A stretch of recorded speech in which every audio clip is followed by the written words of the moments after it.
and remembering, and already the stories and the energy is in this room, and I'm completely excited about the next 3 days.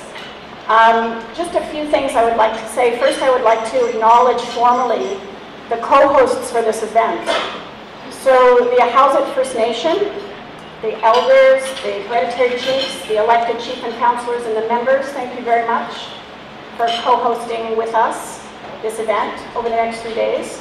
Clayoquot Nation, the elders, hereditary chiefs, elected chief and councillors and members, thank you as well for your presence and for your assistance and support. Forests are our grocery stores, they're our medicine chest, they're our schools, they're cathedrals, and probably most importantly, they're our home. And when we look at the forests around us, we always take into consideration and bear in mind the significance and the impact that we'll have on future generations. So thank you for sharing that teaching and keeping that strong among our people and sharing it with everybody here. Thank you very much, John. And well, first of all, I'm just delighted to be here. And I want to talk about a context for this examination, this excellent symposium. It's a perfect time to look out ahead as to how we can do things better. What has worked, what hasn't worked.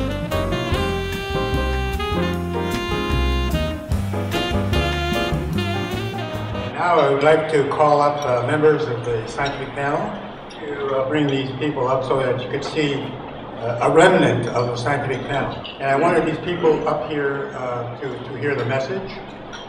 And so this is what Fred wrote to me and asked me to read out to her. The work on climate plus our work on monitoring leads me to two thoughts that I believe are relevant to this meeting. One, sustainability of our resources has never been more important. Two, the world's dominant culture has screwed up royally. The thoughts are connected. As we feverishly dig and drill to extract all we can from the ground, it becomes ever more evident how important our sustainable resources are and how critical the idea of sustainability is. Well-managed forests provide many gifts: clean water, stable soil, a remarkable storehouse of biodiversity, renewable products with a low ecological footprint, jobs, and much else. Our challenge is accept the gift gently and help ensure that they are renewed. On the second point, to seek perpetual growth on a finite planet is all our economic models do, is to engage in a slow collective suicide. To deny from our governance and economy the cost of violating the natural systems that sustain us is the logic of delusion. In short, we have been remarkably stupid. Our economic models cannot continue to be upward ramps and arrows and must become circles. Governments do not seem to understand that. But across the globe, indigenous cultures know it.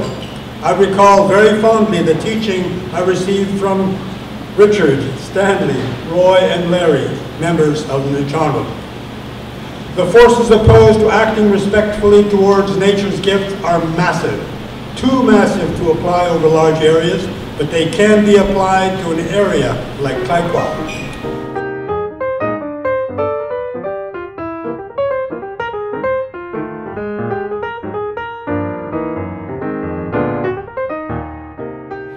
So we have these things in place that give us great opportunities to show the world how to do it right, how to show what sustainability is, what it is for the survival of the world, for the ecosystems of all parts of the world. We have the resources in place to show the world the example of how to do it right and how to leave the legacies to future generations so that they have the same opportunities or more than what we've had.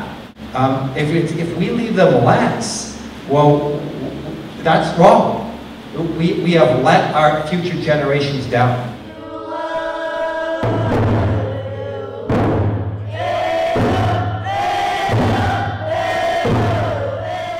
Full of hope and confidence to have learned of the genuine attempts to correct this injustice and correct and reverse this imposition. And I assure you that, as was said before me, there's us out here that are committed to this. First Nations representatives that are committed to this cause. And I understand that I must learn from the past in order to facilitate the transformations necessary to create a better future for us all in these territories. And in doing so, acting similarly to my ancestors and the way they worked with Bear and their close relatives. And I wish, as they did with Bear, to respect and understand all of your views and opinions as well, so that we can move forward collectively, to find common ground. Because as per these recommendations that we have seen, cooperation is no longer an option.